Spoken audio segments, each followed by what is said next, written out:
Hello everybody, how you doing? I'm James, developer on Diabotical. Welcome to the June update. It's exciting to see you all here. Oh, look at these fresh-faced Arena FPS players, ready for a battering soon. I've got coffee. Is it June? Fuck. Alright, see you next month, bye.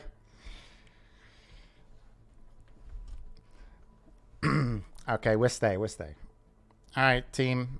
I'm going to try and keep this as short as possible because I know people get angry when I start rambling like a madman, especially my therapist. So we should try and give you the information that we need to give you. So I'm going to open up a notepad. The first time I've ever written one of those for a stream, so I can have it on my second monitor. So therefore, I can reference it about what to talk about. But yes, to sum it up, the team's been doing awesome, kick-ass. The game is amazing. Why aren't you playing it? That's what I want to know. It's like, we've made an amazing game and no one's playing it. There's 0 concurrent players. It's very sad. We feel somewhat deflated. And then we realized we haven't released it. So that's on us. But to show you all the amazing stuff we've done and potentially brag, this will be for you guys that are more dedicated community. I'm going to release some of this information going into like where we hit open beta in little Twitter teasers, you know, so you might see some of this again, but you guys will get first peek of some of the systems and some of the things that we're going to do. So we can start off with some stuff that we can show you and we've been working on, and as I mentioned, the team have been doing absolutely awesome.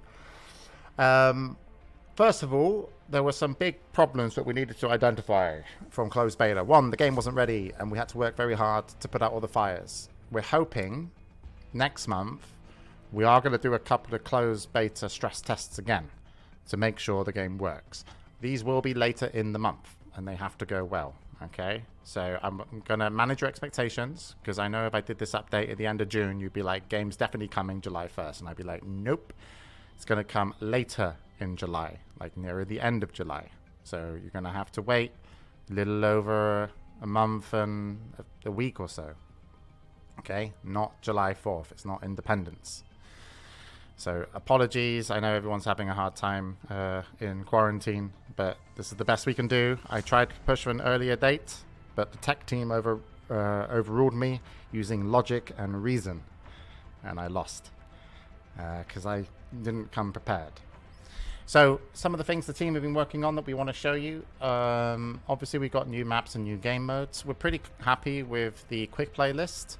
This is what you're going to be able to play. Remember, this will be the first time some people are playing the game, so we don't want to make them freak out by having 20 arcade modes. Though if you did enjoy an arcade mode, you will be able to find it in the custom lobby, right? In the custom lobby, you'll hopefully be able to get your hands on like CTF and stuff like that, so you can still use the server browser to play things that you liked. We didn't have time to do Wipeout 2.0 and we didn't have time to do CTF 2.0, so we're going to leave them as they are and hopefully improve them over the season, and then, you know, upgrade them with a big upgrade, and we'll do a flashy news post and everyone will return to the game and we won't be dead on arrival. Some of the cool things we've done, right? Some of the problems we identified is obviously netcode, right? So this is really clever, right? Okay, you ready? In netcode, you get to choose your netcode. So basically, this was what we had in closed beta. This is roughly around what Quake 3 is. This is roughly around what Quake Live is. And then we've even got more coming with our final netcode, which is going to be somewhat around Reflex. This is super cool, right? Because maybe you want to impress somebody over the ocean, yeah? And you're like, I can't play with that person, but I want to impress them with my rocket skills. So what you can do is you can start a game with that person that you want to impress and invite them to a client prediction. Therefore, you can still play and have fun. This will also help us with something like Twitch Rivals, where egomaniacs fight for attention on the internet. Oh no, I'm not sure that's Twitch Rivals official. Oh, I think I fucked that up. I think we just lost Twitch Rivals. But egomaniacs, that's a better word. So roll back. Yeah, we'll take that one back. But yes, so you will be able to do with your custom lobby start, actually pick your netcode. I don't think I've seen other games do this, so this seems really cool. Some of the other stuff that we've done is that we're allowing you to set your spawn systems. We need to do this for testing, so we're going to keep it in. So this is like farthest from anybody. This is farthest from opponents. And then here is percentage. So you could have a game where it's like random. I want 100% random spawn system. Set it up, and then you can play like this, right? So we're going to find out the best spawn system for the game modes and put them obviously into ranked play, but it might be a case that the pro gamers show us a better spawn system for competitive play, which we would be excited to know about when it comes to that. Some of the things that aren't in here yet that we do want to do for esport tournaments, and we're not going into esports in a big way, as you know, because that's kind of a bit weird when you ship a game and you're like, we're esports, even though I am basically Mr. Esports. I don't know if I invented it. I think it was Tim Willits, but I think I am a close contender in some people's mind. So we will allow you to, currently there's a host, we are looking to try and put in an admin role for people that organize tournaments. If you're an admin, we want to put in here that you can set if players have the ability to pause and unpause. So if you do a tournament and you allow each team to have a minute pause, you could set like each team has one pause. It can last 1 minute if there's a problem during a tournament, or they can have unlimited pauses, etc., etc. Player models was a test because we're looking at other models for enemy models, but we're going to stick with egg bots because the cylinder bot is too cool and it's too much work. But yes, there is an option. Also, though, you have a command system. Very clever Mr. Noctis put this in using what Firefrog does. So you could type in fee slide 1, and that will essentially, if you load a game, you can use commands from the game that are more dev commands, and then you can actually play, I believe, with crouch sliding. There are other commands. I don't really know what they are. I'm a bit of an idiot. But I know that some commands are going to be available. I don't know even if sliding will go in, but it might do. Who knows? And of course, you have stuff like the physics. And we're going to add vintage back, which is very similar to the Quake World physics, right? So we've done an awesome job. I say we, that's the royal we, more the team. I just am here to report what they've been doing. Other things that we've been working on, statistics. Now, I did actually get to design this, and I love stats because I want stats that tell me that there's an excuse to why I lost, and it wasn't my fault. Excellent. So if we go into stats and we look at stats, we can see these are my stats. Now, stats, in my opinion, are more about comparing where you are now to where you are in the future. So one of the things we want to do is like, this is your all time, this is season when open, and this is what I've done this week. Okay, now that's kind of cool, but we can go further. Okay, let's go to main details. Now this will tell you roughly kind of what player you are, frags, assists, deaths, and we can select here. Let's go. I don't actually have any 3v3 TDM games because we've been playing custom lobby, but let's do 1v1 duel. So we can see that nothing comes up. Bollocks. All right, it's okay.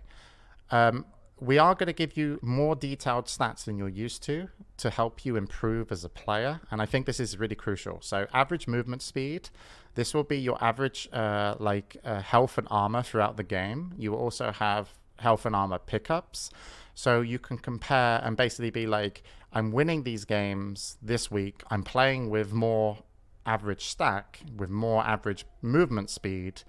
And then you can even go down to weapons, and you can see like how you're doing with weapons. Like this match, on a match basis, I'm using 38% rocket launcher. And then I can be like, that's cool. But let's say I want to compare myself to somebody that I'm trying to beat. I type wins, who's a lot better than I am. Fuck, he doesn't play duel. FaZe, who's a lot better than I am.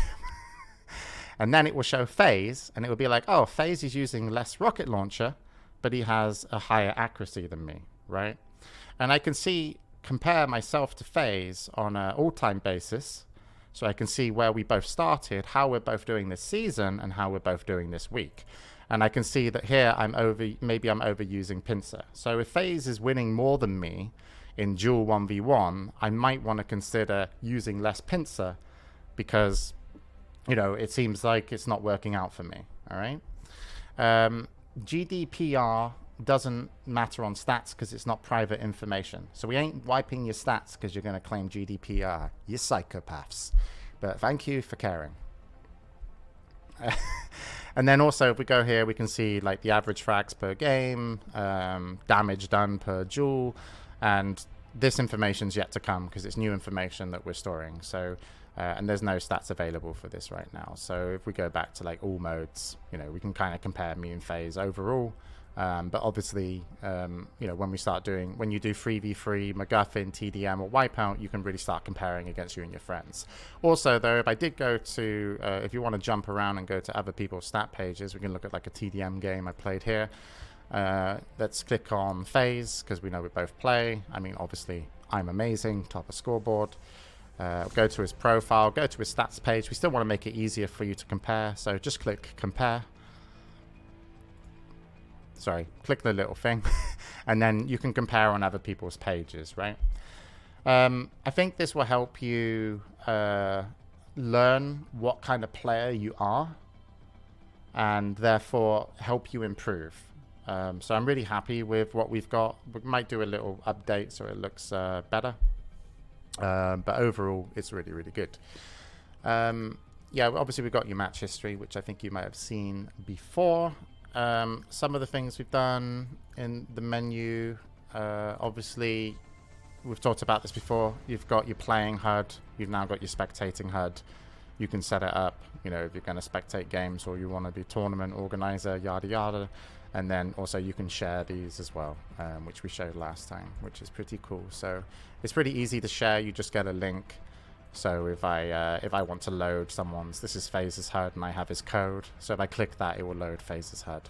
And people can just link their codes or put them in their Twitch bios or in Nightbot commands. Can you compare your stats per map? Not right now because we don't want to kill the database. We are storing that information, but we don't want it to necessarily be queried all the time. One of the things that we learned through closed beta was, you know, we try to do too much and then it burns.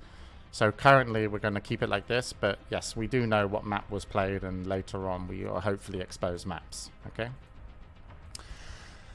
All right, so let's go into some of the maps that people have been making. So we've got a competitive playlist. Ta-da! We're waiting on a new card from Omar.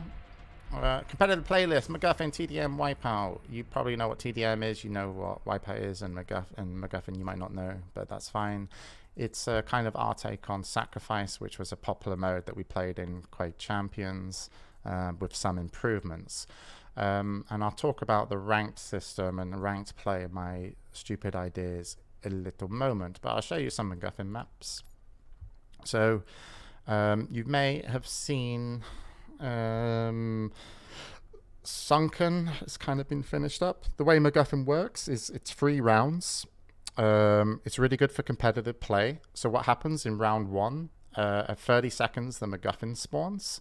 You pick up the MacGuffin, you take it to your base. Now one of the problems we have in Sacrifice was that some bases were super powered, so we switch sides per round. So if I go into the game, you can see that this one for round 1 would be my team base. Pick up the MacGuffin.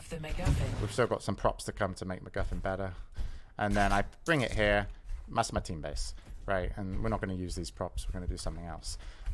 Once we've won the round, the next round will start. We have to take the MacGuffin to this base. Okay, so it's 1-1 essentially if they win and we win. On the final round, you get to choose your base by bringing the MacGuffin to the base that you prefer, or the base that you can manage to bring it to. Some improvements that we've done in Sacrifice, you know, from the Sacrifice game mode turning into like MacGuffin. When we were pro gamers in Quake Champions, some of the matches went on so long that it was a nightmare to run esport tournaments.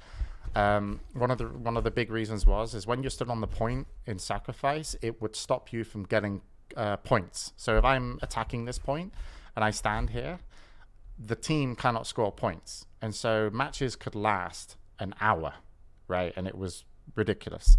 So if you stand on the point, you're not going to stop the team that holds the point from getting points, okay? Also, when you got the MacGuffin, right, is paying for your services. He's like, you're escorting the MacGuffin, okay? So you can see I'm getting gold, because at the end, what you need to do is get 100 gold. So 100 seconds is 1 gold. So while I carry the MacGuffin, I get gold at a slower rate. So if I do a slow cap, I will actually, when I score, I will get 5 coins added, okay? And when the MacGuffin will have a little purse and he'll pay you as you escort him. He's very rich, and that's why you like him, because you're obsessed with gold and capitalism and just buying items in the shop, and you know, just everything like that. So the games last about 15 to 18 minutes, okay, which is what we want. This is the map Sunken. It's really fun. We don't want to keep players in too long in these matches, because the game is a little bit exciting and just really, really good. And by shortening the match length, it gives everybody time to have a cold shower between matches, just to kind of calm down a little bit. Then we've also got more maps. I can show you another map, just a tease, that isn't finished yet, but it's a really good map called, I don't know what it's called yet, but Baxo 01. Shower after every match, yeah. It's pretty mandatory if you want to go pro. So this map is like half-arted by Baxo, and then Promise is going to get his teeth into it. There's going to be a base there with the new props. I think one of the bases might be like a kind of wishing well, or another one is like the MacGuffin smelts you coins, and another base over here. Very fast map. Really fun. MacGuffin and power-up spawns down there. And there are some weebles on this map as well to help you attack or defend. So they're one pickup, one use. But it plays really, really well. So I'm super happy with MacGuffin, and it took a lot of play tests every night at like 9 p.m. with lots of broken things, and it's finally come into a really good place. So just another map. So you're going to get 3 maps in MacGuffin. Just to show you some new stuff in TDM, and I can explain how TDM might work. We have 3 maps that we're likely to go with, which is Alchemy. There's a map called New Star that is being worked on, this one, the ice version. And we do have, this is a backup TDM map by Mr. H and Bubkes. Bubkes you probably know from the creator of Mirage in Counter-Strike and Oxide. I shall load which map? I'll load the new Alchemy because it got changed. So TDM, we wanted to change TDM a little bit. So TDM is going to be, I would say, the top tier of gameplay for showing how good you are in matches, right? The main reason is it's 30-second respawn times. Boom. Armor is 25 seconds, Mega's 35 seconds. You cannot drop weapons, okay? Dropping weapons only favors really, really organized teams, and we don't care about organized teams. The problem is everyone thinks dropping weapons is cool, but actually it's probably going to annoy people because they don't get weapon dropped. And also, if you play against Team Liquid, they're so organized and annoying that everyone's got a gun. So if I do like 80 damage to somebody and they get away, I'm like, oh great, Dahang's gonna give the pincer to Rafa. You know, like, I want Dahang to be weak, on his knees, begging, but that's just my fetish. So yes, no weapon drops, but what we've done is we've kind of slightly overpopulated the first round of maps with weapons, so new players will get weapons, and then we might tone down and, you know, remove a weapon here and there just to make it play a little bit more competitively. So what have we done in TDM to make the game better? Not much. TDM's great, but we've taken the time limit down to 12 minutes, right? Because we're aiming for a 15-minute kind of competitive ranked play across all 3 game modes. The reason is, if you go and you grind ranked and one game mode is easy points quick, you're going to keep voting that. If everything's 15 minutes, roughly, you know, you're going to just play whatever you think is best because you're going to get points at the same rating in ranked. At the end of the game, which is 12 minutes, if the score line is within 10 frags, we will add a 10 frag additional frag limit. So if the game finishes at 60 to 50, the match will finish on 70 frags. This means that the end of TDM matches isn't just boringly cut off at the time limit, it actually finishes on a frag. Okay, to show you this in the match history, and this is much more for esports and stuff like that, we can go into, say, this match, and you can see that this match was 67 to 64, and the timer was 14 minutes 05. So it means from 12 minutes, it took us 10 more, it took us just over 2 minutes to finish the game. So it's kind of like 10 golden frags, yeah. But it's not golden frag, because if you kill yourself, you're behind. So it's just a frag limit for now. We're going to work on it a little bit, but it's fine. It works well, and it's mainly for competitive play. I'm making sure that this is designed well enough that people want to watch it. If you ask anybody to come watch and enjoy a sacrifice match, you know, it's fatiguing to watch. If you know, a 20-minute Quake Live TDM match, it's fatiguing. And it's one of the reasons people love watching Duel so much, because it was easy to follow and easy to watch, okay?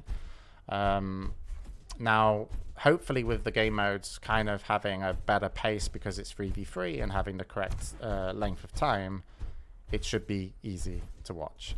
And therefore, esports should be a lot more fun to watch team modes in Quake. And so far, I believe they have been in the kind of Quake-esque game modes, which is, you know, unfortunately, Arena FPS, Quake's, Diabotical, Reflex, they don't have like a one-stop game mode that everyone plays, like in Counter-Strike or Valorant, which is bomb defuse, yada yada. So we kind of have to have like a mixed playlist, but it's pretty exciting, and I'm looking forward to seeing what happens in the esports side of things. All right. So TDM is done, MacGuffin is done, Wipeout is staying 1.0. Unfortunately, we didn't get to do Wipeout 2.0, so it's going to stay 1.0, and it will be in the ranked queue for all the shitters that need to spawn with weapons. What else are we doing? Okay, so I want to do this kind of... It's alright if you're a shitter. You're like... We like you. Especially if your shop. Okay? Now, don't worry. Clan Arena is also my favorite kind of game mode. So, but once you get qualified, you know, in terms of playing more, you're going to really like TDM and MacGuffin. And I always felt that the main player base of Arena FPS never really got further than Clan Arena and FFA. So I'm really hoping that players kind of get their teeth sunk into that, and then turn up for MacGuffin and also TDM. So, and hopefully we've made it a little bit easier without having 20-minute kind of time limits. All right, more stuff to show you. So the reason we're doing the stream today a little bit earlier is because I want to give you guys a heads up. We are likely going to do a kind of Twitch drops campaign, okay, for open beta, right? And this is why I want to give you a heads up early on stream. I'm going to do something which I hate doing, which is I'm going to share my desktop, which could go all kinds of wrong because I don't always know what's there. Let's do display capture. Yes, and then I think I did it. Press OK. Okay, I think I have display capture. So Twitch drops, okay? During, oh, I'm getting written by people.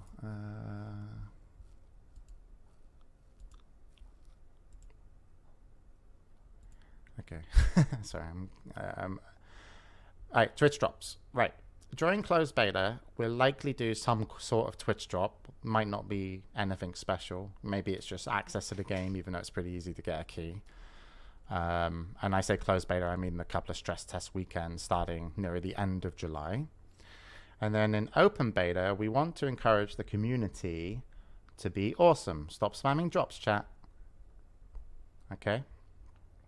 Now, I watched the Valorant drops campaign, and I thought that's cool because they're Riot Games, and you know, they can do whatever they want, and people will turn up. I did feel somewhat the streamers were kidnapped to streaming because they were competing against each other for Twitch drops, and I don't really want that to be the case because I am planning on running for president and prime minister, and I'm all about the people. Simultaneous runnings. You can not vote for me though. It's very underground. So I asked for a kind of image. Let's bring this in. Okay. Can you guys see this? Yeah. Right. I'm Prime Minister of America and President of the United States, England, United Kingdom. Right. So the way I want to do Twitch drops, and I want to give you a heads up. I want to make avatars cool because avatars are normally shite in video games. No one cares. So I want to say, and this is mainly to the Arena FPS community, right? You know, you've got Spud Hunter, you've got Zeb, you've got loads of people that stream. If we're going to have a form where you can fill in that you want to give away something to your community if they watch you to get in game. If you do that, you have to submit a 256 times 256 PNG that's something related to your brand. We will be putting out an update on the website with a form you can fill in and submit your content. So what will happen is if, for example, if this was Spud Hunter, this would be something related to Spud Hunter. And then if he's live, you can click watch, go to his channel, and you get a Spud Hunter drop, okay? If this is me, if you come to my channel, you get a drop related to my channel, okay? Now, we will also allow you to have your own avatar if you submit this, right? Because essentially you're giving something away to your community for free. So Spud Hunter could have an avatar with like a gold background, and then he could give the same avatar out with a silver background. So Spud Hunter has the original avatar. So if he's in game and you see that avatar, you're like, oh my shit, that's the OG Spud Hunter, right? Which you wouldn't be because no one really cares or knows who he is, okay? But, you know, maybe you do. And then if you go watch him for 2 hours or whatever it is, you're going to get his avatar, okay? Now, I don't want you bullying people to stream Diabotical because you want to collect all these avatars, right? So when someone is not live, we will remove you from the list. So that way you don't go into their channel and you're like, yo, motherfucker, stream Diabotical because I want your avatar sticker thingy, right? We can hide them if they're not streaming because it's very likely, even if the big streamers want to do this with us, they might only play for an hour. But the cool thing is that when this is live, you're going to see a little pop-up like Twitch drops available during open beta, and you can click and then you can go to the channel. And what it does is rather than having everybody go to one stream to get the rewards, there's an individual reward on different streams. So if people come to your channel, they're going to hopefully watch and engage with you, and they might like your content and they might follow you, right? It's very clever, okay? I think we all agree it's very clever. We will likely do Twitch drops with every new season and give away hopefully more cool stuff. But we want to focus on avatars to start with because it's safe. Maybe we'll go to sprays in the future and other things, okay? So hopefully, even if you're a small streamer but you get approved and you've got something to give away, you might get some viewers and you might get some exposure for streaming Diabotical. We can also attach something generic to everyone's stream who is streaming Diabotical, you know, like a giveaway that people can get just by going to your channel additionally. But I'm just giving you a heads up. So if you're a streamer and you're interested in something like this, 256 times 256 PNG has to be related to your brand. And there should be one version for you, which is to your account. And there'll be another version for people that come to your stream. Okay? All right. Cool. So if you're already a streamer, make sure you contact your artists, or maybe you want to reuse something you already have. But hopefully that supports the community and shares viewers around within a drops campaign. Okay, cool. That's that covered. Good job, James. Let's go back to not showing my desktop because it's scary. Some of the other things that we want to cover to kind of give you a heads up. There is going to be test tournaments in September, monthly for Europe and America. Okay. It won't take a lot of your time to compete, but it will be 3v3, and you may have to play 3v3 and duel.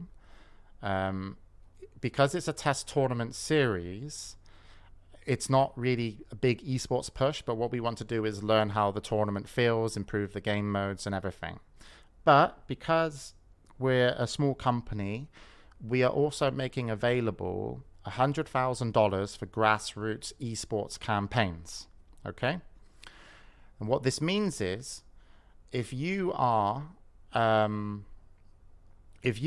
small community, maybe a German Discord of Arena FPS players, or maybe you want to build a female gaming league, or maybe you're in Australia, or maybe this or this and this, right?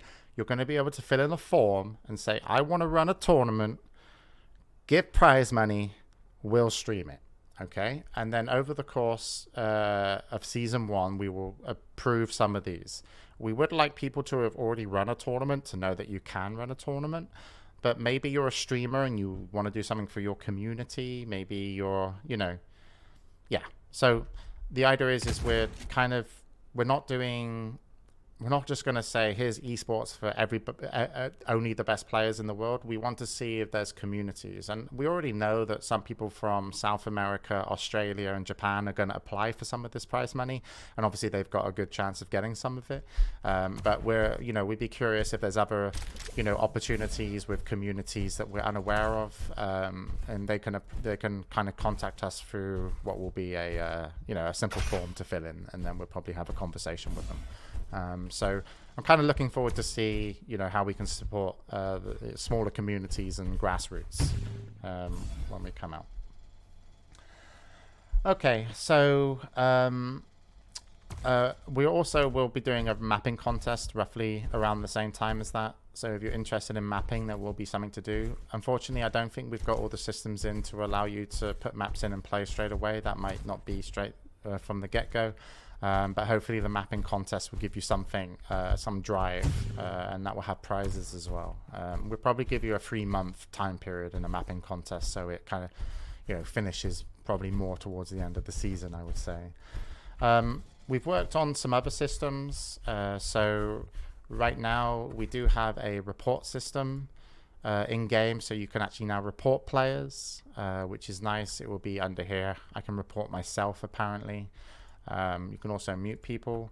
We are working, report James. We are working on a lever penalty system for ranked games, which is very important. We're also working on, we have pause and resume, but we're working on a system like how much pausing, because if someone leaves a team game, they might have crashed and you might want to pause for them to reconnect. And if they don't reconnect, tough luck. They get lever status and you're likely going to lose or win the game because that player disconnected. And then we are going to try and do some other stuff, but we'll see. During the 2 kind of weekends, I would assume that we need for a closed beta stress test, we would love to test the shop, okay? Testing the shop is likely not to have a battle pass, but it's likely to have some cosmetics. You buy coins in the shop, buy coins. This is not priced whatever, it's just this. And then that goes through Epic Games, and then basically when you get stuff, that goes through us. We're not sure yet, but we're likely, if you do help us test the shop, probably give you a refund, or, giving you your coins back for open beta, so you can buy again, and maybe a small increase, 10% additional coins for testing the shop for us. And then when it comes to season 1, we are going to have a battle pass ready on the first season. So you will be able to get in the battle pass. There will be lots of free stuff. And then there will be also a paid route. And I just want to remind you, if you are a Kickstarter backer, we are going to give you the battle pass for free. Okay, the premium version. And it's probably going to be $10 a battle pass, because we did... Basically, you paid for a game pricing. We asked you for like $15. Then we gave the game away for free. So we'd like to give you the battle pass for free. the premium version. So the guys are working on a key system, so we can send you a key via email to enable your premium version of the Battle Pass. This is obviously being finished, and there will just be 100 levels. So that's good. So that's ready. Then we are looking at getting achievements in. You know, obviously we're doing as much as we can around helping people learn the game with, you know, little practice maps and tutorials and stuff like that. Replays might kill our database, so we're going to hold off on the beginning with replays. The way I want to do achievements, because I think achievements are really lame. So what I want to do with achievements is actually give you rewards on them, like avatars or stickers. So if you get 500 rocket kills, you actually get something. It's not just an icon, okay? So the achievement system will be like this hugely ever-growing kind of free battle pass. And so if you see somebody with a sticker, you know they've won 1,000 TDM games or something like this. Season ends in, 7,286 days. So that way, hopefully we make avatars fun, which is part of the Twitch drop system and potentially some achievements. And then we can focus the battle pass more on things like stickers, weapon skins, cosmetics, stat trackers, all, you know, eggshell skins and all these different cool things that are a little bit more higher grade. Okay. So I think that's the right way to approach it. And then the last thing, and this is experimental because it hasn't been put in or proven, and Noctis hates me because he has to do all the work. I do want to change the way that people think about... oh yeah, by the way, we haven't done the event system in full yet, so that's likely to come either later in the season or season 2. But I think the content you have for season 1 is plenty, and we've built enough systems around it. Okay, so competitive play. This is what I'm thinking. I've come up with this new system called TFS, which some people are calling like the fuck's sake or something, or the, you know, funky system. I don't know. So we don't like TFS. You guys don't even know it's going to be amazing. It's not really a system. Okay, so here you queue duel, right? And you just play solo. You're going to be, you can get top 500 or whatever, 1,000. You can climb your ranks in a basic ELO. Same with 1v1, same with 2v2. Here, this is where I get annoyed, okay? So what happens in 3v3 game modes is that people stack their team, and because every % better a player is in arena FPS than you, it hurts so much, okay? So if I'm playing solo and all of a sudden 3 top tier players are playing together, the chances are it's not fun because A, they've got comms, B, you know, they're, you know, probably there's no one that can match them, you know, well in an MMR system, and I'm going to lose and I don't want to play solo. So I kind of want to take this pickup system and put it within the how you queue. And the way I want to do this is you're going to have a ranking for team, which is if you queue with 1 or more players and you're a team of 2 or 3, you get essentially a team rating, okay? So this is you in a team, right? Now, if you solo queue, okay, and we want to match you up, we only want there to be 1 button. You click, I'm solo, it's just me, I click find. Now, I can play versus a team because it might be a great game, right? Me versus the team might be really even because we've got loads of players, we've only got 1 Q button on it. But it's not a solo game, right? Because it's me, I'm solo, the team I'm with, they're a team, but the enemy is 3 players together, okay? So what I want this to do is instead of affecting your solo rating, which we haven't got to, is going to affect your feel rating. So T for team, F for feel, okay? So basically, if I go into a game and I'm playing against a team, it's a different rating because it's how I am as a feel player, okay? Now, if I queue solo and I actually get a true solo game, this works, by the way. If I get a true solo game, which is going to be 6 solo players, right? And you get in game, it's going to be like a true solo, and it's going to like be like, boom, this game is like, you know, it will affect your solo rating. So basically, if you want to play solo, it's not going to tank your solo rating unless it's 6 solo players, because solo is not playing versus teams. Solo is playing versus solo. Okay, so it's true solo. If you team queue, you're whatever team size you're in a team game. If you queue solo and you end up playing against teams or with teams, it's going to affect that sub rating, which doesn't really matter that much. True fucking solo, TFS. All right. Now, because it was hard to explain, you might be like, this guy's mental. But in reality, all you need to do is when you're here, you just click play. And it's gonna show your solo rating, and underneath your solo rating, it's gonna show your field rating, so you can have like a solo and field. Because I want to be the best field player in the world. You know what I mean? Like kind of like when you're on set and you're like the fluffer. It's like a fluffer rating. You know, I'm gonna be the best fluffer anyone's ever seen. Don't Google what fluffer is, by the way, kids. And then obviously I want to be the best solo player. And if I want to concentrate on my team rank, you know, I'll queue team. And that will automatically happen if I'm in a team. I'll just click find match. So it doesn't change how you queue, and it gets all the players in the same MMR, okay? So hopefully, if there's a lot of solo players queuing at the top end of the ranking system because they realize they want true solo games because they're actually like, you know, hardcore and they want to prove who's the best, they're going to get true solo matches. And that would actually be like a proper rating system to see who's the best.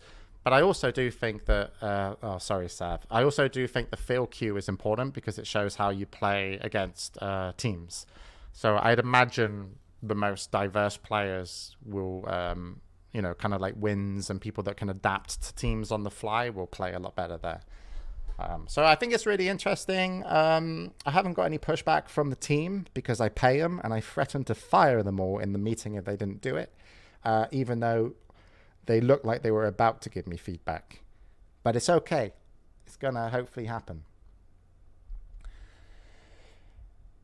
Fluff Daddy. Yes. But it's going to be awesome. And it's going to work. And it keeps everybody in the same matchmaking with one button. And it doesn't split the community with solo and team. It just means that if you are in solo, you might not always get a true solo game if you're streaming. But if you don't get a true solo game and you lose because you went against a team, don't worry, your solo rating's safe, okay? It is clever. I've oversold it. I feel, you know, when you have to oversell something, it's definitely not a good idea. It should just be like clean, simple, and easy, and then you say it once and everyone's like, that's great. But if you keep having to explain it, it's going to work. Okay, so I think I'm not going to bother recapping because there was too much stuff. But this will be, we're going to do a couple of stress test weekends. So if you still want to sign up on the website, if you didn't get a key, do it. They will be near the end of July. And then after those weekends, if everything's working, we'll push out the open beta. There will be a battle pass. There will be a shop. There will be ranked mode. There will be true solo mode. There will be competitive playlist, quick play playlist. You'll have custom games, you'll have a HUD editor, you have a map editor, you have lots of options in the HUD editor that allow for very light kind of manipulation. In practice, we are trying to get in like a little movement tutorial and some other stuff. And you're just going to be able to spend all your money. Okay? So I know some people might have got emails about Steam Summer Sale. Don't. Gaben does not love you. Okay? And the contents of your wallet won't make Gaben love you more. But I will love you for money. Trust me, it was a previous job of mine. And I really do a fantastic boyfriend experience, okay? So save your money. You're probably very lonely during Corona. I will be there for you, but only if you pay, okay? So keep that in mind. Hopefully see you all in July. It will be the end of July. We're going to be teasing some of the content on Twitter so it's easily digestible for new players that won't see these streams. And also I'll try and give some tips about the game modes and how to play and other things. Unfortunately, we never get everything we want to get done, but we really, I think the guys working on the project and everyone helping us have done a pretty amazing job. And you know, it feels really good to have, you know, such a nice lots of supporting systems to a small genre game, and I think we've got a chance of sticking around for a while. So hopefully your money won't be just lost. Hopefully we get to keep a cool community and reinvest it into upgrading the content. Okay. Yeah, see you end of July, guys. Thank you very much for turning up.